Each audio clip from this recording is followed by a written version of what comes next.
Hello বন্ধুরা, কেমন আছেন সবাই? সিম্পলি আবান্তিকার নতুন একটি ভ্লগে আপনাদের স্বাগত জানাই। ভ্রমণ পিপাসু বাঙালি আর বহু বাঙালিরই স্বপ্নের দেশ আমেরিকা। কিন্তু 2025 সালে যখন মানুষ আমেরিকায় আসবেন বলে ভাবছেন, তখন তাদের মনে আসছে একরাশ চিন্তা। লাগে যে তারা কোন কোন জিনিস সাথে নেবেন আর কোন কোন জিনিস সাথে নেবেন না। বিশেষত এখন 2025 সালে আমরা অনেক সময়তেই সোশ্যাল মিডিয়ায় জানতে পাচ্ছি যে আমেরিকাতে আসার পর ইমিগ্রেশনের সময় তাদের নাকি অনেক সময় লাগেজও চেকিং করা হচ্ছে। এটা কতটা সত্য আর কতটা সত্য নয় সেই বিতর্কে না গিয়ে আমি আপনাদের সাথে শেয়ার করছি যে আমেরিকাতে আসার সময় কিভাবে আমরা লাগেজ প্যাক করব। লাগেজে কোন কোন জিনিস নেব না সেই সংক্রান্ত একটি গুরুত্বপূর্ণ টিপস আপনাদের সাথে শেয়ার করব, যাতে পরবর্তীকালে যারা আমেরিকায় আসবেন বলে ভাবছেন তাদের একটু সুবিধা হয় এবং তারা যেন একটু সতর্কতা অবলম্বন করেন। তাহলে স্কিপ না করে পুরো ভিডিওটা আমার সাথে থাকুন। ভিডিওটি ভালো লাগলে লাইক করবেন আর অবশ্যই চ্যানেলটিকে সাবস্ক্রাইব করবেন। এয়ার টিকিট পারচেস করার সাথে সাথেই আমরা জানতে পেরে যাব যে আমরা কত কেজি লাগেজ সাথে ক্যারি করতে পারি। আমরা যখন প্রথম আমেরিকার মাটিতে পা দিই তখন আমরা এমিরেটসের বিমানে করে এসেছিলাম এবং আমাদের বিমানটি ছিল কলকাতা থেকে ভায়া দুবাই হয়ে ইউএসএ। তো আমরা হ্যান্ড লাগেজে পার হেড 7 কেজি করে নিয়ে এসেছিলাম এবং চেক ইন লাগেজে 23 কেজি ইন্টু 2 টোটাল 46 কেজি করে আমরা নিয়ে আসতে পেরেছিলাম। তো এটা ক্যারিয়ার টু ক্যারিয়ার ভ্যারি করে এবং আপনি কোন ক্যারিয়ারের সাথে ইউএসএতে আসছেন সেই ক্যারিয়ারের ওপরই ডিপেন্ড করছে আপনি কত কেজি লাগেজ সাথে ক্যারি করতে পারেন। এবার এয়ার টিকিট পারচেস করার পরবর্তীকালে আপনার করণীয় কাজটি হলো যে ক্যারিয়ারের সাথে আপনি আসছেন সেই ক্যারিয়ারের কল সেন্টার নাম্বারে কল করে জানবেন যে আপনার লাগেজের ডাইমেনশন কত। এটিও কিন্তু ক্যারিয়ার টু ক্যারিয়ার ভ্যারি করে থাকে। ইউএসএ আসার সময় চেষ্টা করবেন যে আপনার টিএসএ লক যেন আপনার লাগেজে থেকে থাকে।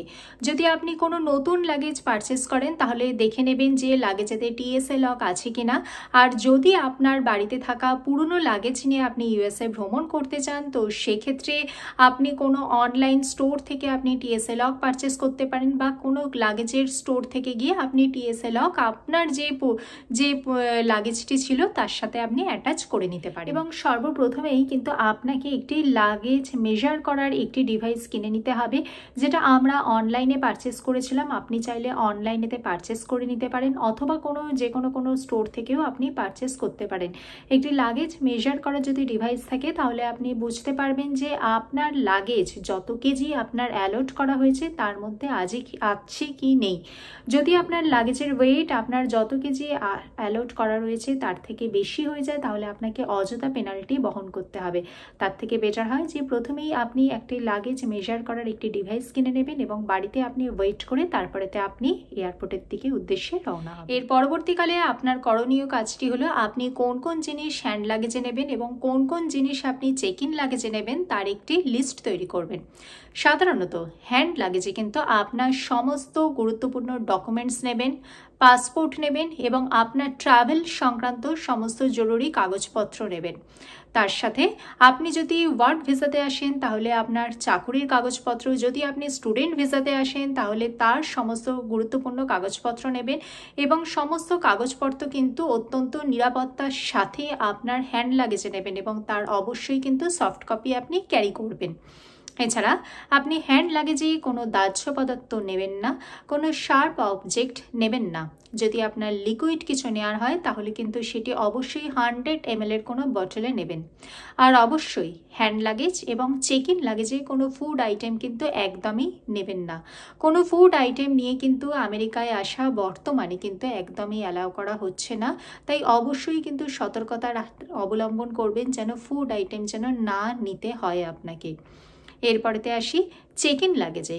চেক ইন লাগেজে আপনি মোবাইল, ব্যাটারি, ল্যাপটপ জাতীয় কোনো কিছু যেন একদমই নেবেন না। এইগুলো সবই কিন্তু আপনাকে হ্যান্ড লাগেজে নিতে হবে।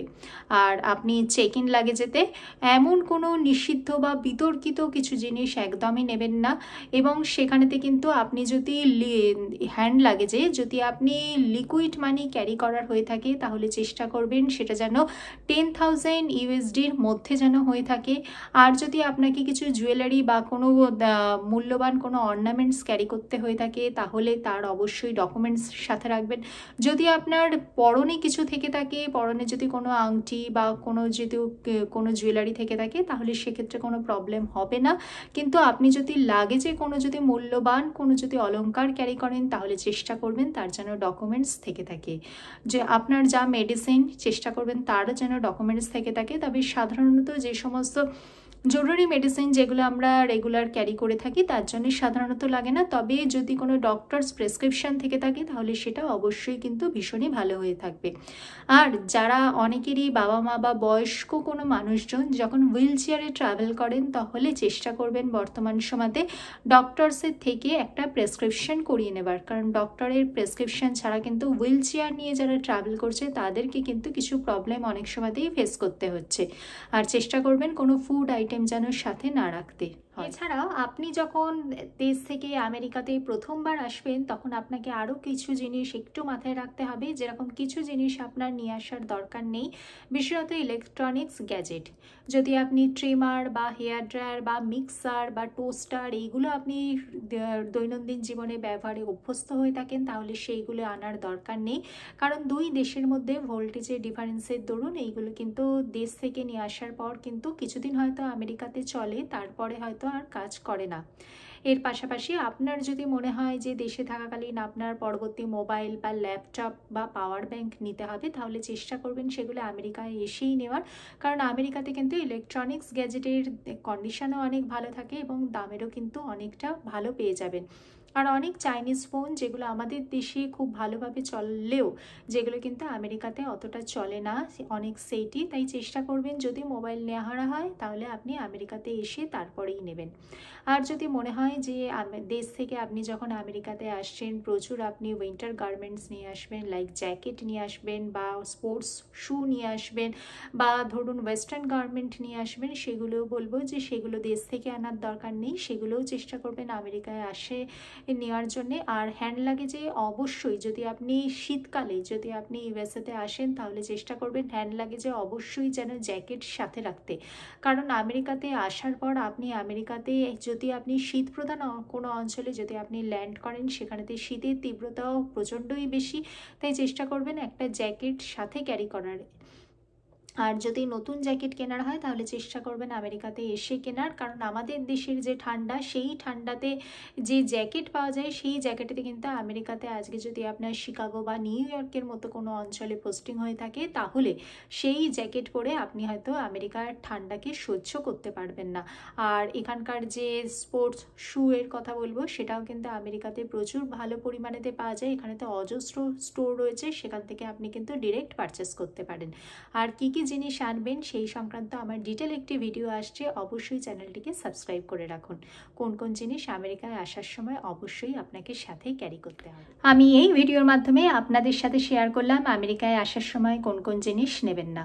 পরবর্তীকালে আপনাদের সাথে শেয়ার করব আমেরিকায় আসার সময় কোন কোন জিনিস অবশ্যই নেবেন, কোন কোন বাসনপত্র নেবেন, মহিলারা কি কি জিনিস প্যাকিং করবেন। তাই আমার চ্যানেলটিকে সাবস্ক্রাইব করে রাখুন। দেখা হচ্ছে পরবর্তী ভিডিওতে। ভালো থাকবেন, সুস্থ থাকবেন। নমস্কার।